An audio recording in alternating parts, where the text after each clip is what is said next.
Jess Herbst, mayor of New Hope, Texas. Do I have that right? Absolutely right. Thank you. Thank you, Jess, for being on the program. So we've been talking about this issue today, a lot about the transgender issue. Listen, obviously this is a hot button issue right now. You've been very outspoken. You've been upset about the bathroom bill. Donald Trump has kicked this back to the states. And in Texas, They want people to use the bathroom according to their biological sex. Why do we have a problem with that? Well, let's see. Because do you want me in the bathroom with you? And do you want trans men in the bathroom with your wives and girlfriends? We've been using the bathroom since the dawn of time. It's never been a problem until somebody had an issue. And the whole bathroom bill is a smokescreen anyway. That's really not what this bill is about. This bill is about taking the rights of the city to make anti-discrimination laws away from them. The only reason that they want to do this, city of Plano, city of Dallas, city of Austin, several cities in Texas, just like Charlotte, North Carolina, have passed their own anti-LGBT discrimination laws. They say you can't discriminate. Austin doesn't want that. They want to have that control for themselves. Same thing with North Carolina. North Carolina passed that bill not for bathrooms. They were upset because Charlotte had passed their own anti-discrimination bill, and they wanted to control it. And if you were a legislator and you wanted to say, we're going to use the state to take the city's rights to pass their own individual ordinances away from them, would you tell people that? Would you say, hey, we're here to pass a bill to take your rights as a city away? No, you wouldn't get 2 inches with that. So what you're going to do is make them afraid. You're going to say, hey, let's come up with an issue like transgender people. People will be afraid of that, and that you can beat the drum around that. And people who don't understand transgender people are just automatically afraid of it. It's like, oh my God, they're weird. There's something wrong with them. Hold on a second. What if they're not afraid? What if they just disagree? What if they just disagree and they think, because gender has no basis in biology? Let's talk about sex. I'm just saying, shouldn't you allow for room that maybe someone can just disagree and not be afraid or not be discriminating? They just disagree and they think you were born a man. Let me ask you a question. The last time you were in the stall in a bathroom, did you know what was between the legs of the person in the stall next to you? No, but we're not just talking about the stalls. We're talking about the common areas, and that's beside the point. Of again, this is an idea. There are major institutions in the United States that revolve around sex. Higher education. When you talk about scholastic programs, bathrooms are a portion of that, and there is a legitimate argument, legitimate grievance from people, particularly parents, who say, "Okay, bathrooms," but now we see with sports, with this girl who's transitioning into a boy who just won in your state, a Texas state wrestling title. There's no basis in biology for gender compared to sex, and if someone says that, is that hateful? Well, no, but that's not actually true. There is basis in biology. There have been quite a few studies that show that there's a distinct difference in the brain of a transgender individual than there is in a cisgender individual. So there is a basis in biology. There is something different about us. We didn't wake up in the morning and go, gee, I think we're going to do this. This is something you're born with, and you live this for your whole life. As far as the I'll disagree with you there. We can go back to it, but I'll disagree with you there, and I have some scientific studies in front of me. Again, keeping it respectful, just disagreeing. I want to make sure we allow for room where someone is not afraid or thinks someone's weird. It's okay. You are confusing SB 6 with the president's guidance. The guidance deals with schools, and you're right. When you get to a locker room where there's open areas, there needs to be some concession made there to make sure that people aren't looking at each other's genitals. But SB 6 has nothing to do with locker rooms. It has to do with public bathrooms. Sure. And again, I don't want to know what the gender or what's between the legs of the person next to me in the stall. I just want to go in and pee and then come out. I've been doing it for years. I've never heard anybody. Right, but the onus is on you at that point, because there are people for a long time, people have been going to the bathroom that is assigned by their biological sex. There is biological sex. It's not a social construct. It exists. And most people are uncomfortable with changing that. They want to go into the bathroom with biological women or biological males. That's the issue. So it doesn't matter if you just want to pee. So do they. They just want to pee. So it comes down to the issue of science, not about feelings.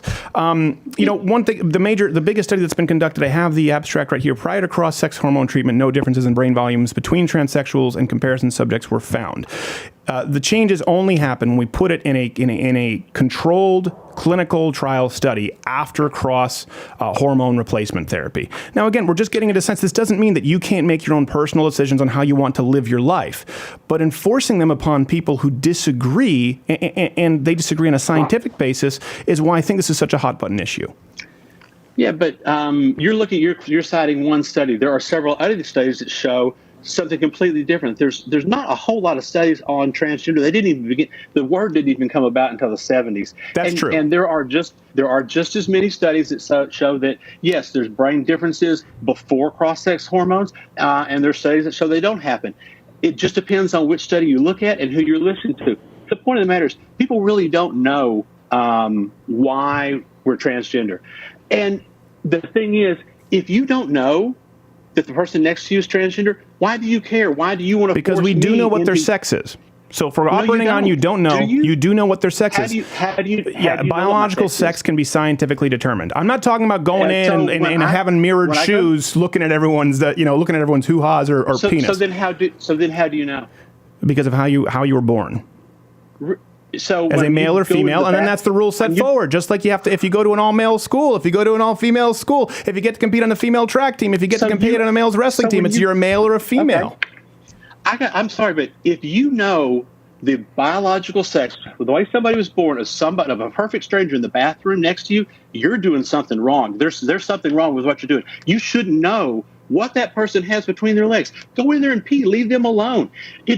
It's not. No your one's business. not leaving them alone. This is about the institution and the idea of sex, of biological sex. It's just about the idea. You think you know what I am, so therefore you're going to get upset about it. Let me give you an example. Here in Texas, biologically you are a man. That's not an insult. Biologically you are a man. Your sex is male. We're not going to worry about me. Let's talk about. Well, you said you think you know who I am, so I'm just saying that. Yes, biologically you are a male. So in Frisco, not too long ago, a man saw what they thought was a transgender woman going in the bathroom. He went in the bathroom, drug her out, and assaulted her. She just happened to be a little bit masculine. Yeah. And they get the short end of the stick, big girls, because they don't get the benefit of the doubt. By the way, that's abhorrent, totally unacceptable. Totally unacceptable, but it's anecdotal. That's not what we're talking about. Well, it is, because you're saying that I'm going to know the sex of somebody else, not me. You've seen Laverne Cox. What bathroom does she use? If you didn't know, if you didn't ask, if you didn't look, you wouldn't know. If you didn't know, it wouldn't be a problem. That's the whole point. We've been doing this. You've been going to the bathroom with transgender people your whole life. No, listen. That's not true. Really? We can tell. It is true. We can tell. No, you can't. Jess, respectfully, I can tell. Okay. I've been on hormones for 2 years. I'm 58 years old. I'm not that good. But trust me, there are people you can't tell. There are lots of people you can't tell. And you've been going to the bathroom with them. See, the problem is that it's not the people that are, we hate to use the term passable. It's the people like me that are not passable. Right. That freaks you out. Well, then that contradicts your idea that you would never know. Again, that's the issue, that people do know, and people people since the beginning of time who agree on this biologically determined idea of sex don't want to upend it because of a political movement of gender. I don't think that's right. That's not really the case. The whole tell me how I'm wrong.